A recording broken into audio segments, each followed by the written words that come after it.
Hello, everyone. This is my daily vlog, episode 31, and I want to talk about love. Love exists in many forms. It exists in familial love, it exists in peer love, it exists in friendship love, it exists in romantic love. But it all comes down to valuing someone else as much as or more than oneself. If we value somebody else more than we value ourselves, then love is at its height. And if we value somebody more than we value ourselves, then it is likely that we will try to make the world a better place for everyone. Because if we only value ourselves, then we have completely selfish motives. Our motives are completely and utterly decided and progressed by our desires and who we want to be in relation to ourselves and not in relation to other people. Now, who we want to be in relation to other people is very important because in society, we have to have some kind of connection to people, even if it's just our family that's a part of society, that will progress us as individuals. If we only value our own individuality and we have no relationships to society, even if it's just to stay away from society but still advise people or help them when we can or when we should, if we are only concerned with our own individuality, then there are no safeguards on humanity in our hearts. In our hearts, there exists a certain amount of room.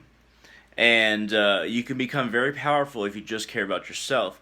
But you will have no one to fall back on. You will have no one that you significantly influence in a positive way. And you will have no one that you really care about but yourself. So when your mind slowly deteriorates in your later years or because of this left-handed path, there will be not even another person to really see as better than you because you always viewed yourself as better and the supreme. Now, selfishness can grant one power if you're very intelligent, if you're very strong, if you're very good at operating into society. But it does not operate well if you are unintelligent or less than the height of intelligence or less than the height of effectiveness in society. There are geniuses that are billionaires who only care about themselves, and they've succeeded very gracefully in society as a whole because our society rewards those who achieve for themselves. And we have to really look at that and see, why does society view businessmen as those who are virtuous? Why is business and being good at operating in the societal economy viewed as being a wise man? Because ultimately it's not. It's not being wise. You can be powerful and rich for a long time, but in the end, or even a few years later, if you have no one to fall back on, if you have no connection to reality, your skills will wane. Your skills always wane if you have no connection to reality, even if it's just through your family. You start to deteriorate as a person, and basically you're reduced to only greed. You're reduced to only desire. And when you're down to that level, your skills are gone. Your skills are destroyed, maybe slowly, but they're destroyed.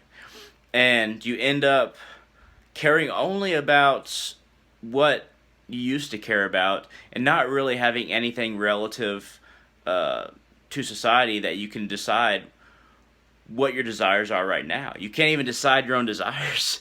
You become infatuated with what you were and trying to achieve that first high of richness, of wealth.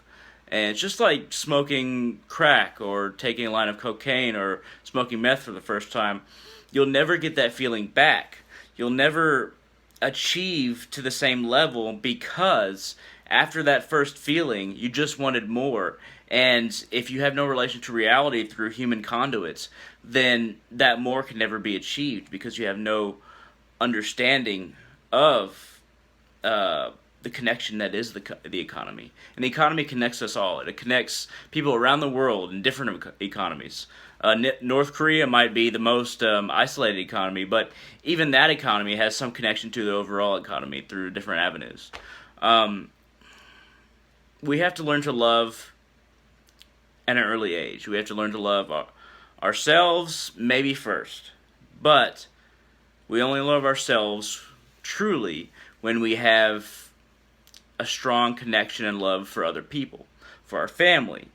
And then that's what a good person does. They love themselves and their family.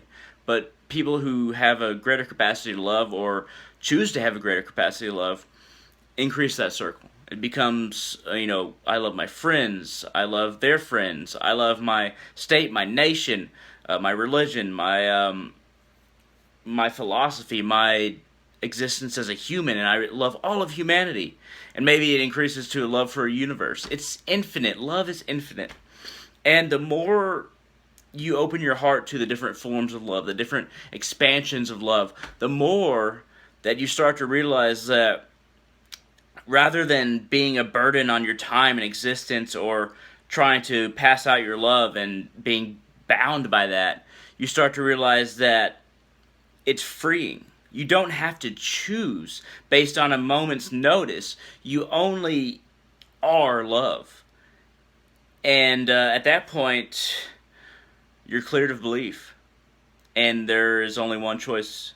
And there's only one choice to experience in every moment, and that is the experience of giving love.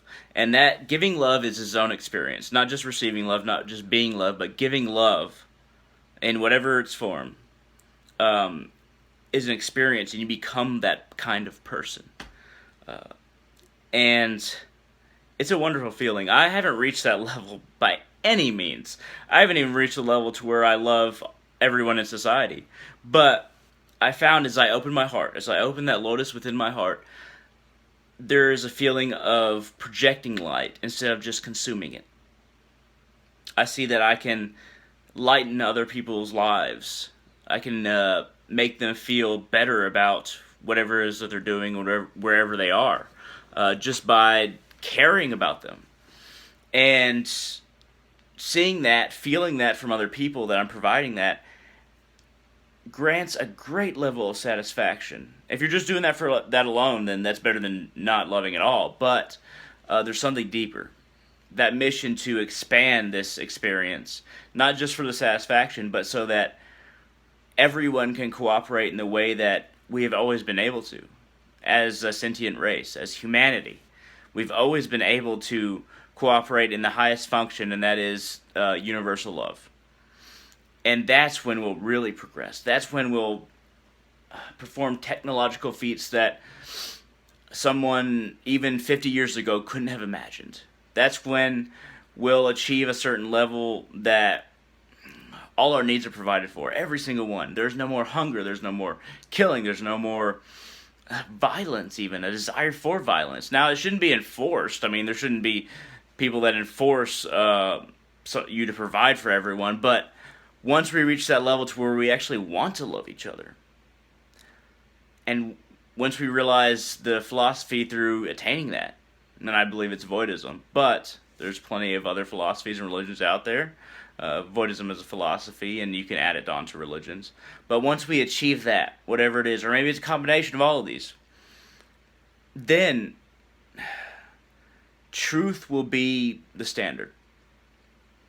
And love will be second nature to breathing. And that's all I got to say about love. Please like and subscribe if you enjoyed this. Thank you very much.